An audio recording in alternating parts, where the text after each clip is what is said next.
Maupagani pagkalingkawas sa taga Cebu tungod sa linog. Nasundan po dayon og ingon ani pud kakusog na baha tungod sa bagyong Tino. Daghang kinabuhi na pud ang nawala. Lord, naunsa naman ni tabang.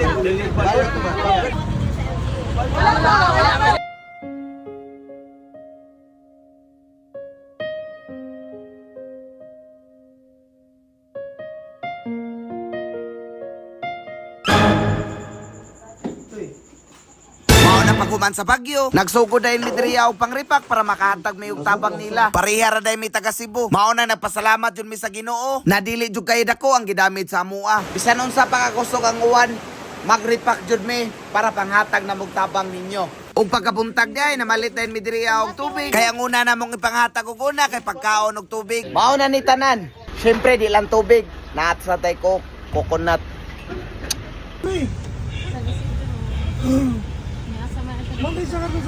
Luoy kita naon ng mga tao kay nagkalapok na jud taon sila. O kay Bitmaster man, syempre matik na jud na ang tabang. Di na ta paabot og aksyon sa gobyerno. Og kutob sa maigo sa amo ang dala na pagkaon, amo adjong hapitan. Og mangayo lang dai may og pasensya sa mga wala na mo naagian og wala na tagaan. Sige lang, daghan pa kay mig mahatag na tabang.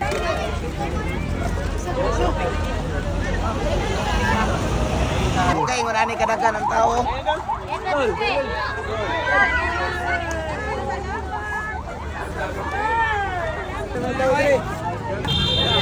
Og mga ID kong salamat sa mga nag-share sa ato ang video. Dako na jud kay nagtabang na makahatag ta sa mga tao og sa mga kaduwa sa ato ang link. 750 per Spain.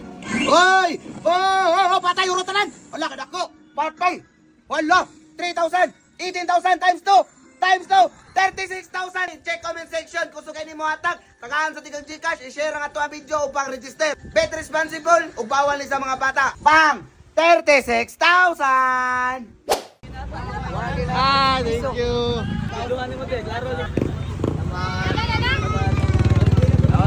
Grabe ka dakong damage sa bagyo.